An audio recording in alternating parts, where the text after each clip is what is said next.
Well, hello, and welcome to Watch What Crappens, the podcast for all the crap we love to talk about on Ye Olde RHOBH. I'm Ronnie. That's Ben. Hi, Ben. Hi, Ronnie. How's it going? Good. I'm doing well. I think you just muted yourself by accident, by the way, when you touched your microphone. So in the meantime, I'll just say blah, blah, blah, blah, blah. It's that kind of morning. Hi, everybody. Welcome to the show. We're so excited. We're both doing the show from New York City in our beautiful hotel rooms. And we are going to be doing the Crappy Awards this Saturday at the Town Hall on Broadway. We're so excited. We're having so much fun putting it together. I don't know how this Learning Lines thing is going to go, but hey, we're going to roll with it. And you can get streaming tickets for that. It's almost sold out. I mean, it's basically sold out. There's like 20 tickets left. So if you can't get tickets, stream it. Okay. It's going to be streamable. You can get the links over on watchwhatcrappens.com. We're also going to be on Watch What Happens Live Thursday night as Bartend does with Miss Patricia and Madison. Austin. Right, damn it, Madison. Austin from Southern Charm. So that should be fun times. We're excited to do that. And also, we're on tour. Next week, we're going to be in Salt Lake City and Denver. And we have a ton of cities coming up. So go to watchwhatcrappens.com to get your tickets. That's also where you'll find Patreon links for for traders recaps. And guess what else? For video, which we're on right now. You can see our faces. So thank you, everybody. Wow. So Beverly Hills, huh? What'd you think of Bev Hills? It was, what I liked about it is that it took the tradition that was started with Roni, and it said we're going to move forward with it, which is dead birds on beaches. So, I mean, if there's ever been a sign for the return of Lisa Vanderpump, it's got to be all these fucking broken birds that are littering the beaches of North America. Not only that, we had the bird crashing into Kyle's house over and over again. Was my favorite. That was literally my favorite part of the entire season. It was Kyle in her "I'm at home alone" montage getting startled by a bird. So funny. And sometimes you just need to listen to nature, because that bird was just like, "Goodbye, Kyle. Goodbye, Kyle. Goodbye, Kyle." Yeah. It was fun. What did you think about the episode? I loved it. Good. I thought it was really good. I loved it. I was so proud of Kyle, oddly enough, for not freaking out and crying. Although I did miss it because I'm loving Kyle's just descent into madness. I love when Kyle is just a crying, temper tantrum throwing mess. It's like my favorite version of Kyle. So I was kind of sad to see her grow up a little bit, but I thought it was nice. I mean, all those people drove to Ventura County. Nobody complained about how long it took. I thought that was nice. That's very rare in a group of LA people. I mean, Ben comes to the Valley to have sushi and I hear about it for a week. You do. And, and I have to say, what I really loved about this episode is that we finally got to see Garcelle's beach house. I was like, I wonder what this house looks like. I wonder if we can finally get a tour of it. I just don't feel like I've seen it enough. I wonder if that was handed to her or if she actually worked for that her entire life. You know what I wonder? Did she do it herself? Can I see what the tiles look like again? I don't think I've seen it so far this season at all. I hope they give us a slow motion tour of this house because we have not seen it. That said, gorgeous place. It's so nice. God. And she should be proud. That's an amazing accomplishment. I want that house. What am I not doing? We speak out of jealousy. But it's just funny because, it's like, if you think about it, Below Deck does this every single week. Every single new charter, they do a boat tour for the guests, and they just guide us around that boat like we haven't seen it all season. And it's like, yeah, we know where the salon is. We know what the bedrooms look like. Here's a very flashy, slow motion shot of Robert Goulet's butt toilet or butt bidet or whatever it is on that show. The golden butt bidet, For Robert Goulet, the Goulet bidet. The Goulet bidet. They're always like Robert Goulet style, So we open this one with, this is episode 9 for those of you counting. Ding. We open this one with the Trixie Monocle song, and she's like, bop, bop, bop, I want to see the sun come up. Some people wait their entire lives for a chance at a life like mine. We only get one, and I'm doing it right. Some people wait their entire life. I was like, she must be on the drive to Ventura County because this is someone who's waiting in traffic, this song. I know. I've been waiting my entire life to find the exit.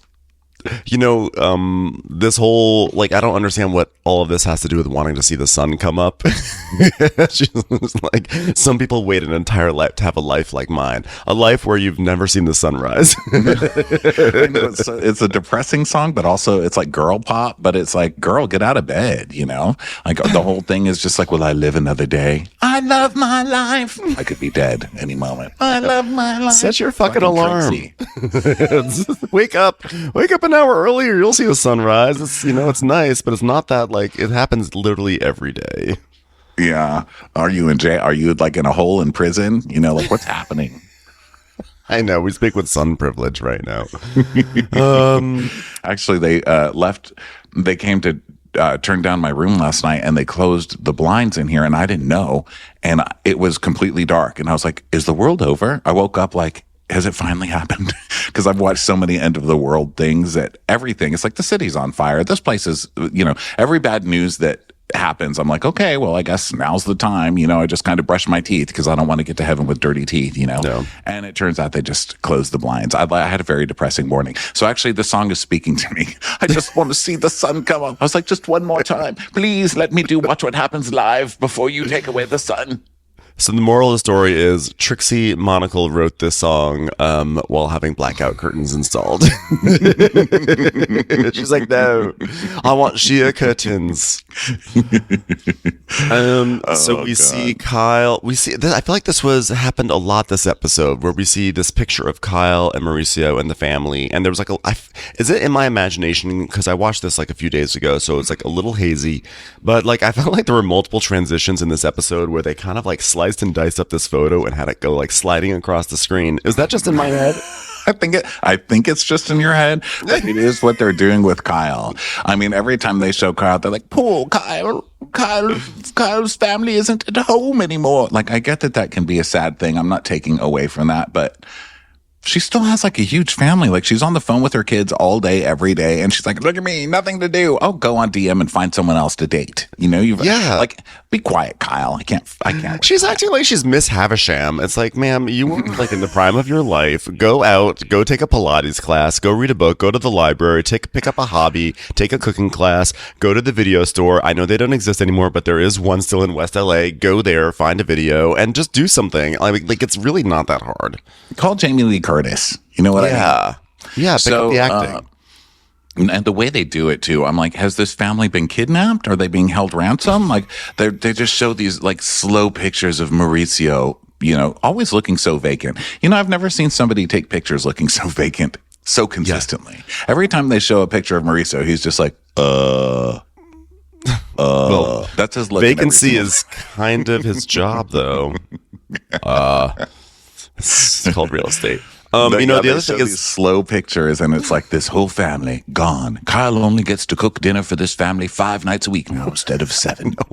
Yeah, for someone whose daughters all still live at home, she really complains a lot about being an empty nester. Like, doesn't like Sophia and the other one, Sophia and Alexia and Portia, don't they all live at home still? Is that just me? Or it feels like they have live at home energy. I think a couple of them have moved. I think only Portia lives at home, right? I don't know. Like, I get the loneliness thing, but as someone who spends a lot of time alone, like, unless you're finding an M&M in your belly button and being like, was this from last week? I'm going to eat it anyway. I don't want to hear from you. You know what I mean? Like, you haven't really suffered like the rest of us. I just made myself mad, and I'll tell you why. Because I don't know why it took me so many years to realize this, but we always talk about how Kyle copies her successful friends, and we all know, like, the Kardashians, everyone starts with a K. They're like a jeweler. Every Kardashian begins with K. And like, I don't know why it took me so long to realize that Kyle was totally copying the Kardashians, but just by having all her daughters' names end with A.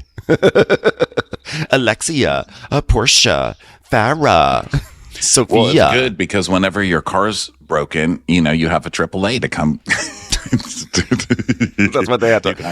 They couldn't just end with just two A daughters. They're like, I don't want to have just AA. Let's get to AAA. Let's get to AAA. I want my flaps fixed for free. By the way, guys, in case you're wondering about the humor today, it's not going to get better than this. Okay. No. So, we see the sad family, like they've all been kidnapped. And then Kyle's like, hey, Siri. And Siri's like, please stop talking to me. She's like, Siri. Because, they added this new, like, Apple Intelligence to the phone. And I love that she's sassier now. She's just like, you know what? I don't like you. Okay, I'll only answer if you stop crying. How about that? Listen, Kyle, you can't complain about how lonely you are, and then when the robots reach out to have a conversation with you, you shun them. Okay, like beggars can't be choosers. If the robot wants to talk to you, you talk to the robot. I'm so glad my mom doesn't have my name in the phone like Kyle does, like with the label, because Kyle is like, hey, could you call Portia my love bug? Oh my God. Mine would be like, call Ronnie that ungrateful little asshole, I don't want to hear. Call Ronnie the calorie consumer.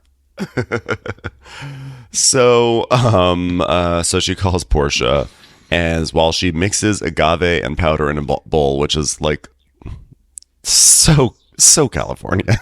So Portia's like, hi, Mom. And she's like, hey, honey, how was sleeping at Dad's?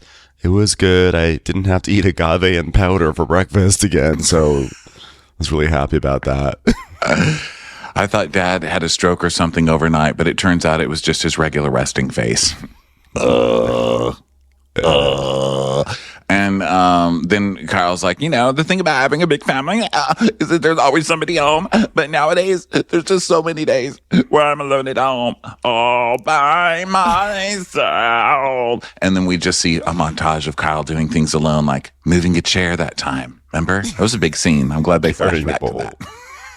Carrying a bowl. And the best part is at one point Kyle goes like creeping up to her own window. You could not act like a baddie woman more than or baddie person. It's not a female thing, but you could not act like a baddie woman more than Kyle walking up to that window. And so it was just funny enough watching her go up to that window.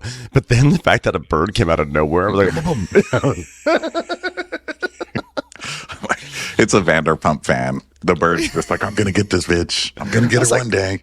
The way she was just like creeping up to that window, I was like, are you auditioning for the next Halloween movie? Like, why are you doing a horror movie right now to this window?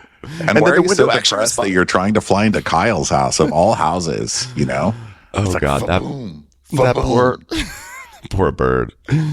Oh, God. It was a Faye Resnick bird. This got terrible wicker baskets. So, or bad closet organized. You remember when she was like, oh my God, yeah. Faye did my closet. And we walked in and they were all like Target shelving. I was like, wow. It was all wrought iron furniture from with brown and red accents or gold. So, this is my favorite kind of episode where not much happens and we just talk about Faye's wicker baskets. So Kyle's like, it just feels lonely sometimes. I'm like, Kyle, you also have two sisters who live in the same city. Like, I just feel like there's so many options for her, and I just can't feel bad for this storyline right now. Here's who I feel bad for: the bird. Why isn't she going out there and trying to help the bird? Literally, the bird just keeps banging up against the window. Like the bird is trying to harm itself. No. Go help it. Go talk to the bird. No, let me tell you something. That bird does not need help. That bird is also being really annoying right now. I don't like the bird storyline either. I love the bird storyline. Well, know that I live in kind of the country. Well, not the country, but for me, it's kind of country-ish in Texas, and there's so much wildlife. And I go out there and talk to it. I have that peacock that comes to visit me every day, and he's getting so. I call him Frank. I don't know what his real name is, but I go out there and I talk to him, and I have a little squirrel that I go out there and talk to and feed. I just love it. So I say, let's open the door, let the bird in. It obviously wants to do something. No, because like a bird that like keeps going after a window.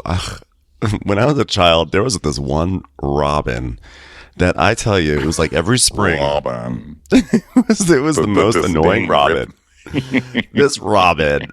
Because there was just something annoying. This robin would always come from my window and would come over and over. It was like, oh God, it's like at a certain time of the year, like it's springtime, hormones kick in for this robin, and I don't know if it was trying to mate with its reflection or attack its reflection or just stupid. But it was like every spring, this robin would just start banging on my window.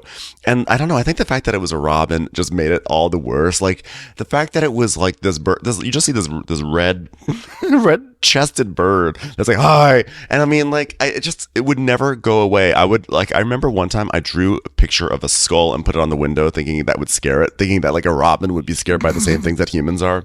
Had no effect. But I literally had a skull in my window to get rid of this robin, and it would just come back. Yeah, I drew a skull. I drew 3 skulls and I put them all up there.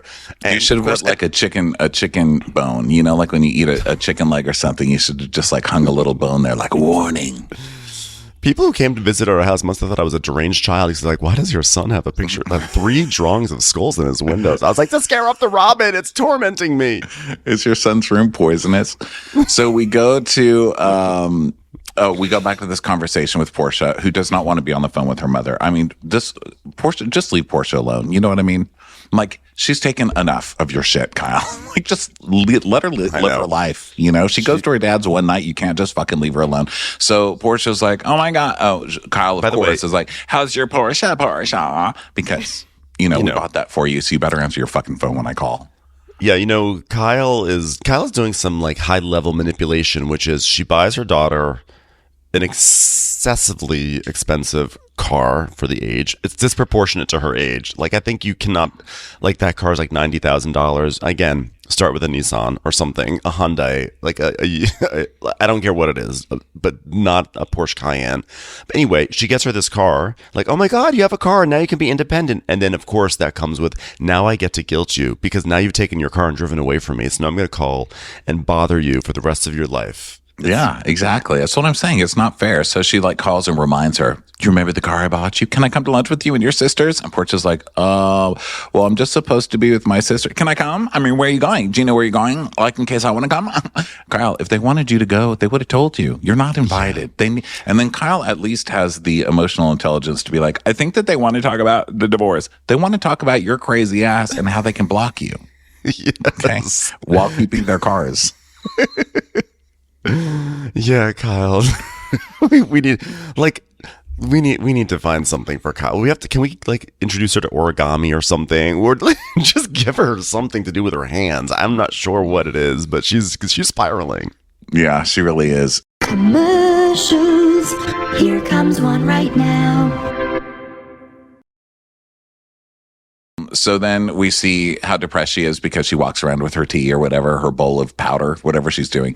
So then she FaceTimes Erica Girardi and just keeps posing herself in the FaceTime picture, like to get the perfect pose. And I just love when thin people are so insecure. I mean, this girl works out 20 times a day. She looks amazing. And even she's insecure. So, to all the t-shirt pullers out there, you pull at your t-shirt to take a picture. I felt validated. So thank you, Kyle. I'm a huge Kyle stan after this episode. It was a great one for me. What a twist. So she FaceTimes Erica, and Erica is in her standard FaceTiming uniform, which is a robe and like a towel in her hair. Like this, for some reason, that's like the only way that Erica seems to answer FaceTimes. She's like, hey, babe, how's it going? So first of all, I have to tell you, I am of the view that there is too many people I have taken to calling from the board of directors. There are too many people in the situation, and this is between you, the two of you, and your friendship together, and the rest of us need to butt the fuck out. Oh, yeah, I'm telling you, like full Minty B. Okay. Is that like, like mental that Kyle's break? Hung out with Kesha one time, who has a $sign in her name, and now Kyle's all street. What is Menti B? I mean, God, I know we sound old, but like, is that slang for mental breakdown? Okay, that's what I thought. Like full-blown Menti B, yeah. That expression is on fleek. So remember when Kyle Richards ruined that for pop culture? Like, on fleek was like the thing, and then Kyle came on to Beverly Hills and was like, this is so on fleek. We're like, well, that was fun. That was fun while it lasted. Yeah, it's over now. She's like, so demure. Please stop. Please just stop. I'm shocked she hasn't said that yet, to be honest. Yeah, she will. We're a little behind, but she will. I believe in her. So she's like, oh my God, in all my years, I've never been treated like this. I've never felt this bad with a group of girls. Kyle, nobody did anything to you. They're asking you questions, you little weirdo. What are we in a cult? What are we in a cult? She's like, you're the lady with the A hats on everything. She's like, people don't understand the duress I've been going through. First, I had to go to Chuck E. Cheese. Then I had to go to a spa day, and I had to walk out of the spa day. It's been the worst 2 days of my life. I got questioned about memes. It's been terrible. So she's like literally insane. I've had my marriage question, my personal life question, and now my character, my integrity. Now you can all fuck off. And that's where I draw the line. That is where I draw the line. And Erica's like, Oh, figure it out. You know, if you want to figure it out, you can figure it out. If you don't want to figure it out, you don't have to figure. Did I not just make it very clear? I don't give a fuck, Kyle. So please stop calling me. All I know is I'm going to say what I have to say to Dorit, and I'm not going to continue to discuss this and go down this situation anymore. And if she wants to move forward, great. And if she wants to keep on doing this, then I'm going to disengage from her, and that's it. But I'm not going to talk about it anymore. I'm not going to do it. Kyle, I'm not at a Weight Watchers meeting, and I'm sick of being asked to weigh in. I'm not doing it, Kyle. Please stop talking to me. and do you remember when Erica was all depressed after Tom and she moved into her little hovel in West Hollywood where she currently, her sad little hovel that's so Her embarrassing. igloo. Her igloo. And the paparazzi was always out there taking pictures. And she just went out to try and get like her Taco Bell delivery from DoorDash or whatever. And she just looked like hell. I mean, you know, we've all had those days where we're depressed. But I love that that's how she always looks when she answers the phone. And it kind of makes me like Erica, that she's kind of one of us. You know, she's just, between the times that she has to be somewhere, she's just absolute trash. Like she's got a little crunchy tortilla supreme or whatever on her, on the corner of her mouth. I mean, it makes me like her more because every time she answers in that dirty bathrobe and she's just kind of lying in bed like, Oh, God. Do I have to answer the phone? Lie, pretend you're me.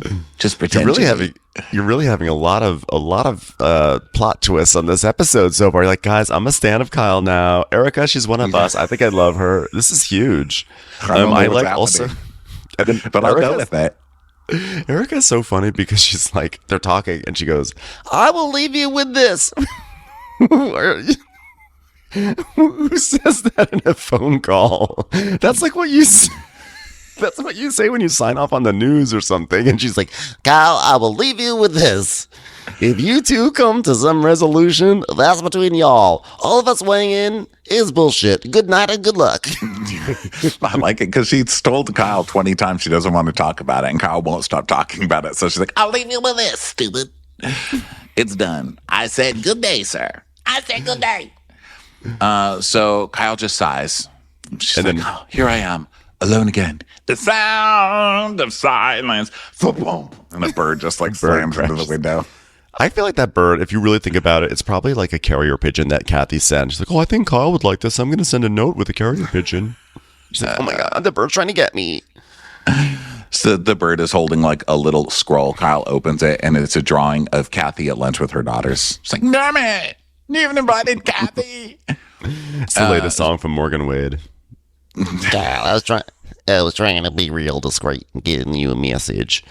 So to read I do feel like we've been robbed of Morgan Wade. I mean, she was really such a good character last year. I miss that. Hey, Kyle, how you doing, baby? Let's get tattooed together. You're a good tattoo guy. You're real pretty today, Kyle. I want to get a tattoo of your face because you're so pretty right now. I like spicy shrimp. I like boiled shrimp. I like peeled shrimp. I like unpeeled shrimp. I like You want to go shrimp. fishing? You want to go fishing, Kyle? I just skinned a squirrel, Kyle. So Dorit goes to a restaurant called Cousette, which is beautiful, you know, and tragic because Les Miserables. It's yes, indeed. Is Cosette? I have a question. I don't know if you'll know the answer to this, and I feel like I'm putting you on the spot. Is Cosette in that new place in the valley that they took over the Sportsman Lodge and made it like the nicest mall of all time? Do you know what I'm talking about? Where is it? You know, it's like at Coldwater Canyon in Ventura. They put up a beautiful mall. Oh yeah, I go there all the time. Yeah, I love it. That's where Is the that where Cosette Van is? Leeuwen's is. Yeah, that sure is. I don't think Cosette's in there. I have to say, you know, I've talked a lot of shit about the Valley, like a lot of shit. And this may be my new favorite mall in Los Angeles. It is so gorgeous, and it has like everything you need. And it's not even that big. It just has what you need, and it's so pretty for a mall. Yeah, it's Good got job, the Air Valerie. One. It's got the Sugarfish, and it's got a couple little stores, a candy store, one of those really fancy candy stores. It's got a Roberta's Pizza. Roberta's. I love Roberta's. Oh my God. Amazing pizza. What bread? What crust? By the way- the chew, the crunch. God damn it. I love you, Roberta. I just want to say, I just answered my own question. Cosette is in fact in this beautiful mall. So I've never even noticed it. yeah, I don't How know. have I not passed that and been like, Because I think it's upstairs. Oh, my dear Cosette, I don't feel any pain. So, the bartender's like, hey, what do you typically lean towards? Light and fresh or heavy or red? Oh, just fucking pour it. Or I typically lean towards. Whatever I lean toward, make sure there's no carcass on it. Here's what I lean towards. Alcohol. Pour it. Okay? More alky, less talky. So Bose arrives, and she's like, hello, Boo. Oh my gosh, how cute are you? And Dorita's there. She's like, oh, you always look so fly. Yeah, Buzz is like, you look so fly. She goes, no, you're so fly. Yes, you look like you're in a loyalty program for American Airlines because you're very fly. That's what that means, right? So she's like, hey, Brewski, should we talk about you first? And it's like, no, I couldn't. Let's talk about me last. PK, severe alcoholic, killing me.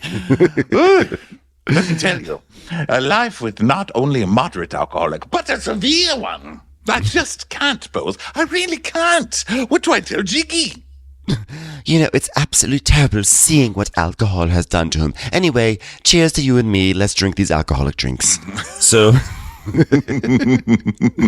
Bose, because Bose is like, she's like, are you sure you don't want to start? Because I'm feeling an energy. And she goes, well, Bose, now that you say it, I feel like I have been holding up the walls. I've been feeling like I'm just not strong enough. I can fight back. I'm strong, but there's only so much fighting you can do, Bose. I'm holding up the walls. And she's like, Bose has become my ride to die. She's proven to be someone I can talk to. Doesn't talk back. Listens, nods. It's all I really need. Coil. And Bose is like, well, I don't want to keep bringing up the Kyle thing, but what a bitch, am I right? So, listen, there's something that keeps bugging me about something that's being said. Tell me, Bose, tell me. Well, you said that Kyle was one of the first people you told about your divorce, but then she keeps saying she doesn't even know you're having problems. What do you think about that one? So we see a flashback of Dorit sharing her separation with the group, and then 3 weeks earlier we see, Kyle's vein popping out, and Dorit saying like, you knew we were not getting along. We're separated and we're not getting along. And he goes, Erica shared with me that you guys weren't getting along. I did not know that. But then 6 weeks earlier, and we see it sort of again where Kyle's like, you guys aren't getting along. I didn't even know that. So Dorit's like, there was a point in time, this is a year and a half ago, where I was in a really bad time and a moment with PK. And there was select few people that I trusted enough to open up to Kyle and open up to. And Kyle was one of them.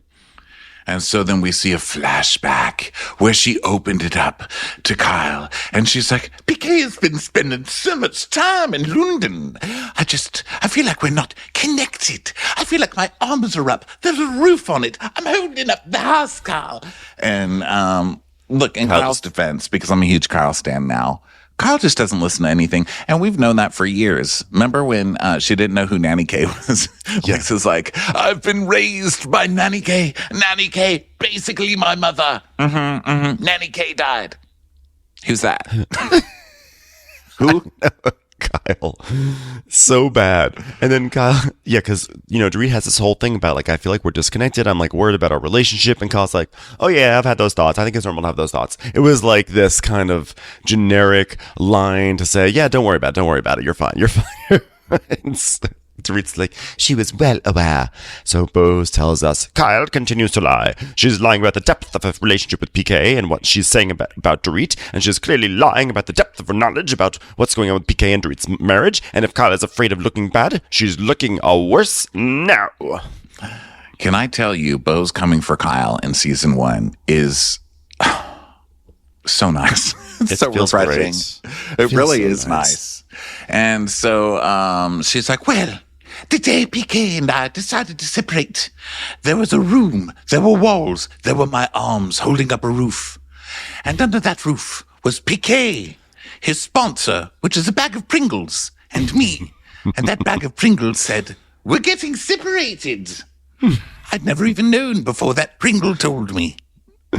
It was quite adorable. He put little googly eyes on it and everything and said, this is Mr. Barbecue flavor. And I thought, oh, what an interesting sponsor. He had a lot of things to say. So she's like, I don't know if it's the sponsor's fault for making PK leave me, or if PK come up with that idea himself. Okay, don't blame the sponsor. And this happens when people like start slowing down on the drinking. All the friends are like, you know what happened? Everything went to shit because you got sober. Thanks a lot. You ruined my life, you and your sponsor, that little monster. The sponsor, unfortunately, was Mauricio. No, I'm just kidding. It's like, I think you guys should separate so PK and I can like go to strip clubs. Okay, great. I don't think that she should blame anyway.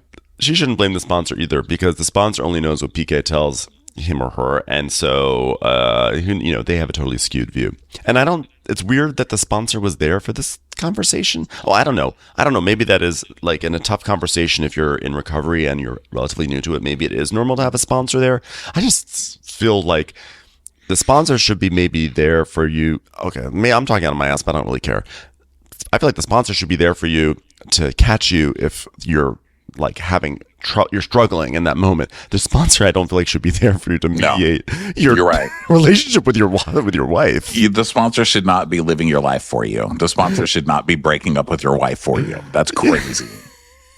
The sponsor should not be weighing in on this discussion. The sponsor should be there observing, so that way when PK is like feeling a certain sort of way, then the sponsor can say, when she said this, how did you feel? But unless the sponsor isn't actually a psychiatrist, but even then I feel like it's probably not. Yeah, like a therapist or something, but a fucking sponsor? Hell no. If my husband broke up with me in front of a sponsor, I would kill him right there. And the sponsor. I'd kill them both.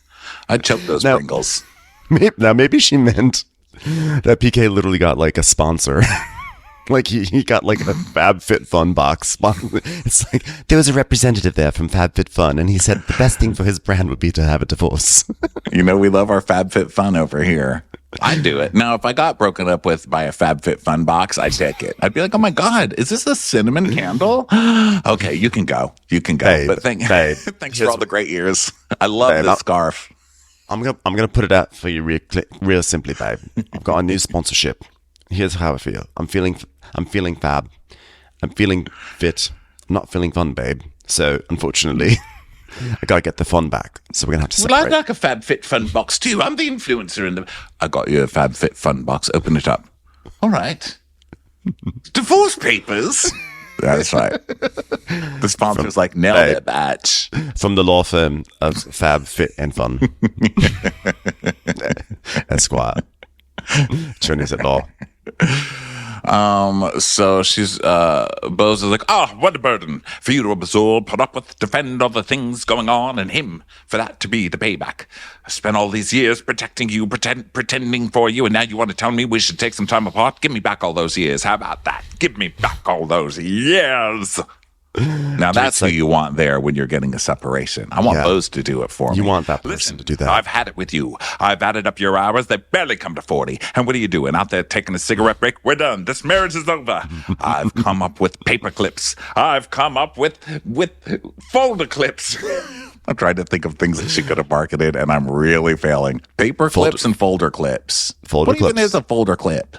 You don't have to know because she invented it. It's brand new. I quit this job. I'm officially out of shit. Who the fuck have I been married to? And severe alcoholic. That's who. Sorry, I knew the answer to my question. So now we go to Garcelle's house, and she's getting dressed and everything, and she's FaceTiming Sutton, and she's like, by the way, Sutton, random that Kyle wants to have dinner tonight. May I also add, considering that we are going to be seeing each other tomorrow, and basically the women are all going up to Garcelle's beach house, which we've never seen before. That's tomorrow. But Kyle, the night before, suddenly is like, "Hey, girlfriends, you guys are like really cool, and I'm having like a little bit of a mentee bee, so like let's have dinner together." Huh. And and Sutton's like, well, Kyle has asked us to dinner, but it's not all of us. It's just me, Garcelle, Erica. And then we see the flashback of her doing that. She's like, you know what she's doing? She's rallying her troops. She's going to make us feel sorry for her so that we stick on her side. I love that. I love that Sutton like clocks this. And what's also funny is that Sutton is not on Dorit's side, so you just sort of assume that she's going to ally up with Kyle, but she's also not on Kyle's side. So I'm all in favor of this.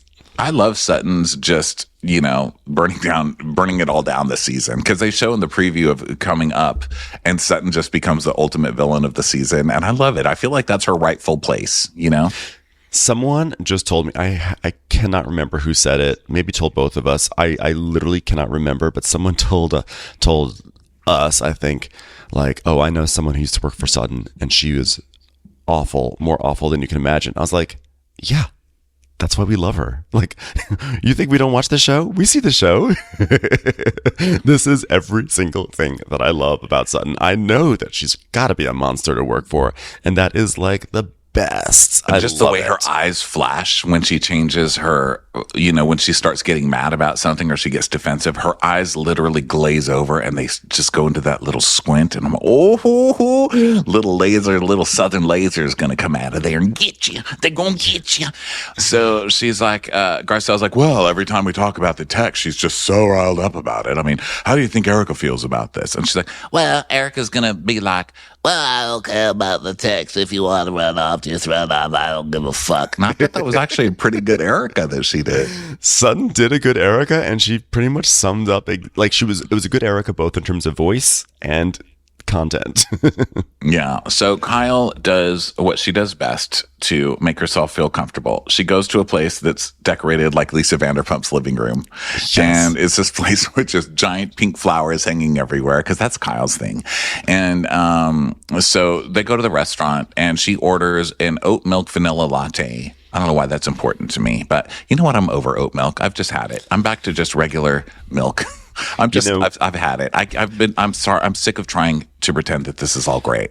I am oat milk ascendant, I think, because, I'm obsessed with Blue Bottle, and I love their iced Nola, which, like the default iced Nola comes with oat milk, and I've tried it with other milks. I was like, ugh, oat milk. But it turns out that I really have grown to enjoy the nutty flavor of oat milk, specifically in a coffee drink. I don't like it as like with cereal, and I definitely do not like an oat milk based ice cream. It's just like at that point you're just eating ice. That's what I don't like, is the ice cream. I do like the oat milk and cereal. It's really good with Fruity Pebbles.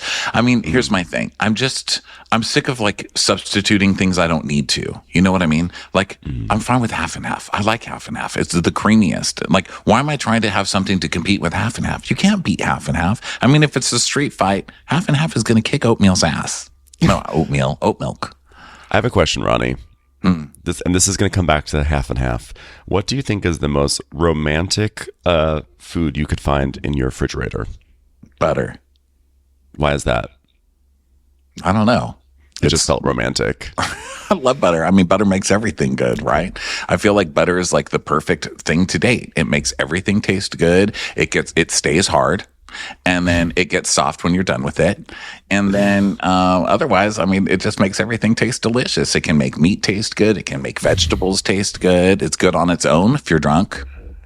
Because I was playing a party game, and we had to answer that question. And my friend said half and half was the most romantic thing in the fridge, because it's like two halves coming together. And I was wondering if maybe you were going to say that also, just because you were being very pro half and half right now. No, I guess I should have guessed that since we were talking about half and half. But no, I do see that, and it's also compromise, because like half and half, it's like not full heavy cream, but all compromise, which is what relationships are about, which is why I'm not in one. I'm a heavy cream kind of a bitch. You're in a heavy cream relationship. Okay, so Garcelle arrived. So now it's just Kyle and Garcelle are the only ones there. The producers have clearly held Erica and Sutton in the parking lot so that way Kyle and Garcelle can have this conversation. Also, I want to point out, I believe it was like the way this restaurant is set up is that like the booths are kind of like all clustered next to each other. So I think it was on Kyle's shot. This entire scene, there's like a guy whose head is like right next to Kyle's. It was just right in frame, and I was so distracted by it. Did you even notice that? No, it's like a big head. It just keeps kind of banging into Kyle's head. It's like, damn it. It's like literally if I was podcasting with you right now, and then there's someone was like over your shoulder right there the entire time. I was like, is anyone noticing this? There's a man's head right there. So Garcelle comes in, and like the true hero she is at lunch is like, I'll have a Kettle One martini. Don't fucking argue with me. Just bring it. I have to deal with Kyle. All right. So Kyle's like, well, hold on. I'm better than the last time you saw me. You know, I just have so much going on. My kids have left me. There was a bird that was hanging out with me, but even he left or died. I'm not really sure. Just kept banging his head against the window, but it's just been so hard. But you know, it's a French door. French door I have to learn how to open. She's like, I don't like that. You know, Bose was questioning me, and then Sutton was questioning me, and then I have to show a text to everyone, and then Erica was like, hold on a minute, and then you know, Garcelle went to Bose the day after Chuck E. Cheese, and then I was like, you don't even know her. You don't even know her. Why would you go to her house? Like you literally just did the same thing. I mean, I thought she was going to be a little bit more subtle in the rallying the troops thing, but she's literally like, why would you go to her house? Yeah. Kyle, you went to Bose's house first, actually, to make your case.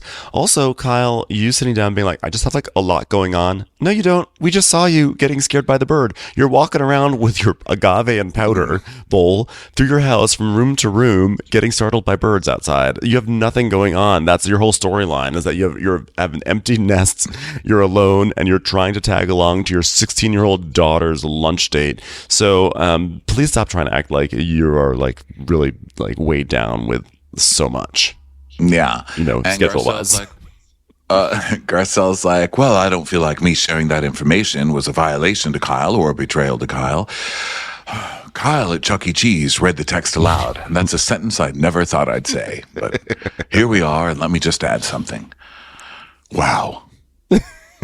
Wow. So Kyle's like, I mean, Dorit was coming in, and then they're like, okay, you all sit in a circle, and then we're gonna like show it to everybody. And I'm like, what is this? What kind of like interrogation is this? And Garcelle's like, who said that? Well, like what kind of cult is this? That's like my new thing. I'm gonna say that you guys are like a cult, even though I've been the one who's been like the leader of like a clique for the past 6 years on this show. But whatever, you guys are the cult. And Garcelle's like, just admit you talk a little shit with PK. And it's normal. That's what we do. And she's like, but I don't. I really don't. I really don't. And you can tell because I'm not licking the corners of my mouth. Right? Okay. So what happened was when you read that text at Chuck E. Cheese, again, shocking, I keep having to say this, but when you read it, you know, you said, I never said anything you told me and never will. And that sounds, Kyle, more than memes. And she's like, So we you see can't the play text this again. game with Garcelle. Garcelle is just going to tell you the truth. And Kyle is just, she doesn't know what to do because she's used to being surrounded by people who just let her go with her bullshit, you know? And this is the first time that anybody's like, no, Kyle, you're ridiculous. You know, like, no, Kyle. The first season, I love it. Yeah, Kyle's like, well, first of all, I said, like, obviously I've known the man for like 7 years, like 8 years, like whatever. And of course I have text messages. It's like, but nothing about her relationship. Garcelle's like, I don't know if her story is shifting or if I heard it wrong because all this time Kyle is just really defending that it's just memes and jokes. And then we see like a montage of her saying memes and jokes. It's actually a very funny montage because it's just her going, guys, all we do is send memes and jokes. Now, a week later, guys, it's just memes and jokes. Memes and jokes. Memes and jokes, guys, just memes and jokes. But then, of course, today she's like, well, of course we have more than memes and jokes. Of course we do. She's like, oh, okay, Kyle. So Kyle's like, well, you know, anyway, I thought to myself, like, I've been scrutinized, my marriage scrutinized, my sexuality scrutinized, you know, like everything, like scrutinized, like my character. Like, is this a cult? Is this a cult? A bird just slams into her head. Ow! Wow. It's like I'm watching the Denise Richards storyline all over again. I totally feel bad for her. So Garcelle's Oh, and this was so good when they showed that, because she's like, why are you so triggered, Kyle? And she's like, I would never do anything like that. But I was like, I've been a good fucking friend to you. And that's why I don't appreciate the accusation. Like, it's not helping. It's not helping us. And then the editors gave us something they've never given us, which is a Kyle is guilty scene. It's so good. But you know what was brilliant about it? They set it up in a way where they have no blood on their hands, because Kyle says, I pride myself on being a very truthful person. And then we see a montage of Kyle grilling people and demanding them be open and honest. So the fact that they set it up with that line by her, they can say, no, this wasn't a montage to show what a hypocrite you are. It was a montage of how open and honest you are and how you demand the same from others. So it was just so smart the way they did it. The hypocrite montage. So then we see 2020 when they're grilling Denise Richards about potentially hooking up with Brandi Glanville, which was also questioning someone's sexuality, and Denise is like, every single dinner I have been on the receiving end of what feels like being attacked. God, I miss Denise Richards' sentence structure. And Kyle's like, well, when things are brought out into the open, they're out there, they have to be addressed in this group, and that's just it. And then we go to the Erica divorce scene, and Dorit's like, I would like to have the conversations with Erica. And Kyle's like, I mean, she's not going to like the questions, but that's like what's going to happen. She's going to have to answer more than she's comfortable with, because you know what? We deserve to know the truth. And 2022 said, I'm not playing the victim. She's like, I'm just talking about being more honest in the group, okay? Open, honest. So we see this beautiful montage of Kyle pressing for more information and saying, like, I don't care if it's uncomfortable, you have to give us the truth, and you have to receive these questions. And then we come back and she goes, so for me to be questioned by these women that know me is extremely frustrating to me. It was beautiful. So beautiful. Hello there. This is a 2-part recap, okay? This is the end of part 1. So thank you so much for listening to this. Just come back a little later for part 2. Watch what Crappens would like to thank its premium sponsors. Ain't no thing like Allison King. Our way is the Amber way. It's always automatic with Ashley Auto. Ashley Savoni, she don't take no baloney. Put your hands together for Carly Clapp. Catherine DiBernardo has our hardo. Get on the right foot with Chrissy Offutt. Dana C. Dana Do. She's not just a Sheila, she's a Daniela. Etchels. Aaron McNicholas, she don't miss no trickolas. Jamie, she has no last namey. You'll never hide from Heidi Eleanor Jones. I go, you go, we all go for Hugo. Hava Nagila Weber. Know Your Worth with Jason Kurth. We could all learn from Jennifer Kearns. She's our kind of mess. It's Jennifer Messer. Sip some scotch with Jessica Trotch. Knock, knock, knocking on Katie Manock's door. She's our favorite streamer, Caroline Peacock. Kristen the Piston Anderson. Get a bee in your bonnet with Lacey B. Bringing the funk, it's Leslie Plunkett. She gets an A from us. It's Lindsay D. Let's give a kisserino to Lisa Lino. Fresh as a daisy, it's Maisie McHenry. We love her on the rocks, it's Melissa Cox. Megan Berg, you can't have a burger without the Berg. This is Livin' with Michelle Vivian. I love ya, Olivia Williamson. Tastier than Flanderson, it's Rachel Manderson. Have a heck of a time with Rebecca. She sure is swell. It's Raquel. Yes, we canna, it's Savannah. Cast a spell with Shannon Spellman. The Bay Area Betches.